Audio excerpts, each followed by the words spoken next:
Our next Distinguished Alumni Award winner is Molly Harris Olson, class of 1985, and I want to welcome Professor Dan Esty, the Hillhouse Professor of Environmental Law and Policy at the Yale School of the Environment and Yale Law School, to honor Molly. Thank you, Indy. It's really a pleasure to be able to give Molly Harris Olson this award today. And I have to start with a confession, and that is that I've known Molly for 40 years. And so I have watched with special interest as the decades have passed all that Molly has done. And we honor her as a distinguished alumna for contributions not just on one continent, but two, which is truly extraordinary. And I want to just say, we're going to read out a citation in a moment that gives you the true details, but I want to highlight three things that I consider to be remarkable. Places where Molly stepped ahead of the pack, which again, Indy, to answer your question about leadership, is I think plainly evident in what Molly has done with courage and real clarity of vision about what's required for a sustainable future. First, she was one of the people that I first recognized the need to go beyond environment to the broader concept of sustainability. And some of you will know that she was the executive director of the Clinton administration's Council on Sustainable Development. And she was one of the people that first started saying, and I had to start listening, that we needed to pay attention to environment, the economy, and social issues as a package. And that really was important and out front at the time. Second, she developed in that role a scorecard of sustainable development metrics. And again, to be data-driven in the 1990s was way ahead of the time. And finally, Molly moved on to recognize and has led a career that's focused on the value of corporate sustainability, of recognizing that if we can leverage the business community into a leadership role, the transformation required in society to a sustainable future will be much easier. So with that quick personal reflection on Molly's incredible contributions to the environment, I want to say it's a special pleasure and truly an honor to be the one to present Molly with the Yale School of the Environment Distinguished Alumna Award. And I would like now to read her citation. Molly, over the past 3.5 decades, you've established yourself as a highly effective and influential global sustainability leader. As executive director of President Clinton's Council on Sustainable Development, you brought CEOs and environmental leaders together to have difficult but necessary conversations that engendered trust and advanced the national dialogue on sustainability. As president and CEO of the Natural Step USA, you work to provide business leaders with the sound environmental education they need to enact meaningful change. As director of EcoFutures, you collaborated with businesses, government, and civic leaders to build sustainable strategies and policy. With Earthmark, you enabled businesses to openly share sustainability standards, products, and practices for the public good. As CEO of Fairtrade Australia and New Zealand, you demonstrate your commitment to environmental and economic sustainability practices throughout the Asia-Pacific region, while growing revenue and strengthening the supply chains that make those practices feasible. You understand and explore the delicate balance between economic growth and environmental preservation, and your valuable work as a scientist, an educator, a mediator, helps to point both businesses and environmentalists toward mutual understanding and real-world progress. With the International Board of the Global Reporting Initiative, you help businesses and governments understand and communicate their impact on issues like climate change, human rights, and social well-being. You've delivered the opening plenary of the World Economic Forum's meeting in Davos, chaired Swedish King Carl Gustaf's Business Leadership and the Environment Symposium, and you were named one of the Australian Financial Review's 100 Women of Influence. Whether from behind an office desk, educating CEOs and government officials, or on the board of the Greenpeace schooner Rainbow Warrior, protecting the southern right whale's calving ground from oil drilling, you've made an indelible impact through all that you do. Molly, in recognition of your inspiring work, promoting global sustainability, encouraging healthy synergies between business and the environment, and fighting inequality throughout the world, we are proud to present you with a Distinguished Alumna Award of the Yale School of the Environment.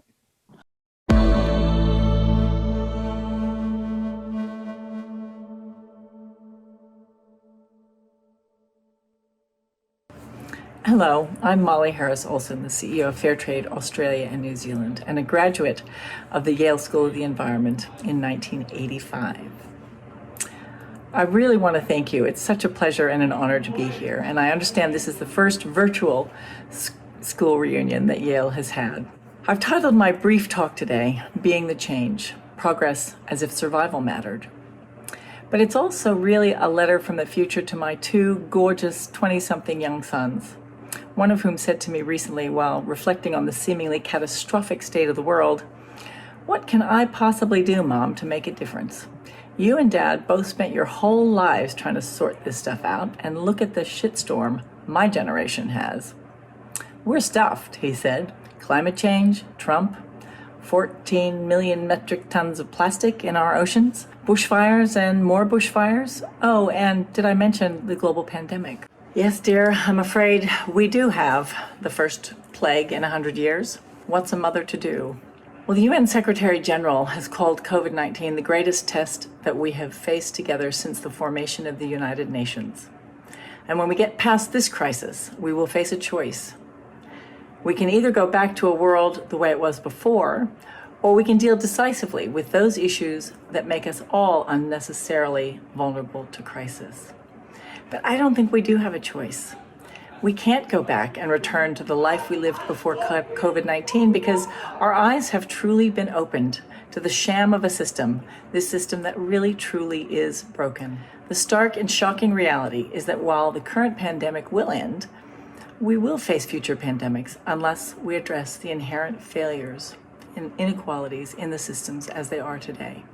The World Trade Organization, established in 1995, has not been able to create the promised level playing field in trade.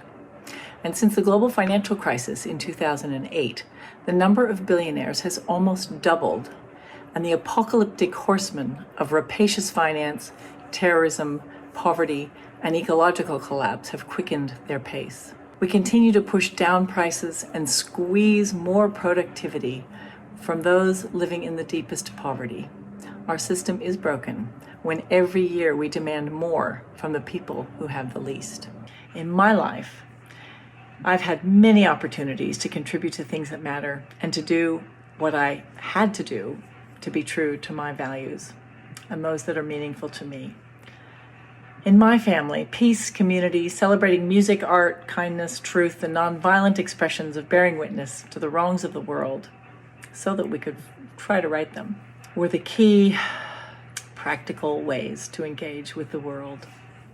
And those principles in the context of Quakers are called the testimonies. And they are peace and nonviolence, simplicity, take what you need and leave the rest, truth and integrity, equality and community, and of course, the concept of bearing witness, which was so effective when Greenpeace got started to bring the plight of the whales to the world and to stop whaling in most of the world, as they succeeded in doing. My adventures at Yale were also amazing. I had the great privilege while I was at Yale to be there for the first year of the wet tropics. What did they call it? The Tropical Research Institute, I think it was called at the time. And they provided funding for amazing opportunities. And I actually took full advantage of this. I got funding to go down to Mona Island to run a whole research project about the breeding seasons and to look at the state of the highly endangered hawksbill sea turtle. And it was just an extraordinary learning experience. I had to design the whole program. I had to get guidance. I ended up getting Archie Carr, the very, very famous turtle biologist from Florida, and his son Tom to come and support the work that I was doing and to learn from them, the real experts in sea turtle biology and conservation. And you can see from these pictures, it was just an extraordinary time. I went from my adventures in Australia to DC. That was an extraordinary thing. I had finished the campaigns on the Rainbow Warrior and had all these adventures to remember in later life.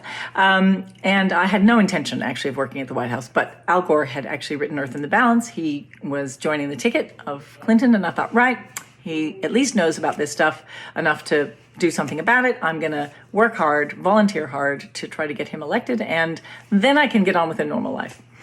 And completely did not have any intention or desire, in fact, to work in the White House. But they ended up establishing the first ever Council on Sustainable Development. It was an adventure. I have to say it was the hardest job I can ever remember doing. We were arguing over a year about whether we lived on a finite planet or whether we actually had to have a growing economy. And such was the divide in people's perspectives that we just, couldn't have even reasonable conversations. And of course, there wasn't any sustainable development goals. The Global Reporting Initiative didn't exist, so there was no reporting on these things. There was no way to measure it. We didn't even have principles of sustainability, really. We didn't have any guideposts. There were no compasses. There was nothing to go by. We really were having to build the roadmap. And it was amazingly, incredibly successful. We did come up with a report. Clinton called it the jewel in his crown of his environmental record in his first term. And it did have a lot of fantastic recommendations. I really do feel the work that I've been able to do is a pleasure. But I will say that in the White House, another thing that impacted me hugely was there was an article written in the Atlantic Monthly by Robert Kaplan, and it was called The Coming Anarchy. And it was a very pessimistic masterpiece, and everyone in the White House read it, and everybody had to, talk about it. It was just the buzz of the building. And he sort of described the world at that time as living in this, dystopian world where basically the affluent parts of the world were in stretch limousines, running through the potholed streets of crime-ridden neighborhoods, and that inside the limo and that air-conditioned climate-controlled environment was a post-industrial region like Australia with all of our trade summits and our computer information highways. But actually outside dwelt the rest of humanity, battling over what he called the scraps on a rundown, overcrowded planet. The last little piece of my show is really just telling you a little bit about Fairtrade. For me, when I landed on the Fairtrade board, what absolutely astonished me was how it was the first example of a comprehensive system that had the structural underpinnings to actually transform our global commerce system. And I immediately came to understand that if all trade was conducted the way Fairtrade conducts all of its trade, the whole world would be infinitely more sustainable now than it was. It's actually been going for over 30 years. And it started, interestingly enough, there was a charity in the Netherlands who was bringing some wells to some coffee farmers in Mexico. And the farmers said very kindly, look, we really appreciate these wells. It's very kind. But if you just paid a fair price for our coffee, we could buy the well ourselves. So there you go. It really was born on this idea that actually if we could create access to markets that was fair, and if the supply chains of the world didn't have modern slavery in them and actually had the ability to be transparent and robust and provide a sustainable livelihood for everyone in that supply chain, including the most marginalized and the most poor, then we would have a very different world. I think sustainability is one of those issues that we've been exploring now since 1988 when the concept first came on the horizon. And we've known for quite a while, at least since the late 1990s, technically what we need to do about issues like climate change and water, even things like plastics. The challenge for us now is to help identify what are the structures and systems that need to underpin critical functions in the planet, like commerce and trade, to enable us to know the difference between real impact and healthy PR. It's great for everybody now to believe that sustainability is important. And you won't hear a business leader anywhere on earth saying we don't care about sustainability. But very few of them are actually doing the critical hard yards to actually change the systems that underpin what they do.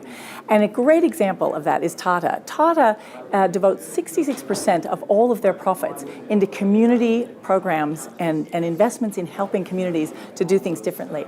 Fairtrade is another example. I have the privilege to be the CEO of Fairtrade Australia and New Zealand.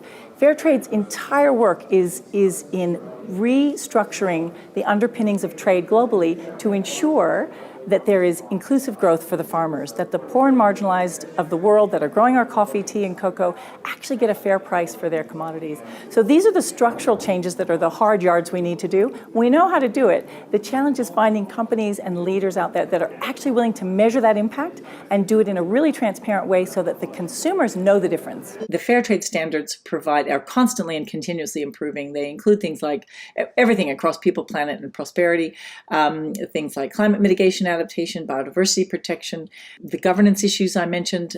We look at quality and productivity and support farmers to make sure that they're getting the best price. Whenever we can, we encourage them to be organic, because that also commands a bigger price. And profoundly, they are, as I said, half owners of the whole system. So it really is a unique and unbelievably effective program. There's a lot of fair washing in the world these days, and so it's actually extremely difficult at the moment to be able to tell the difference of something that really is robust and transformative.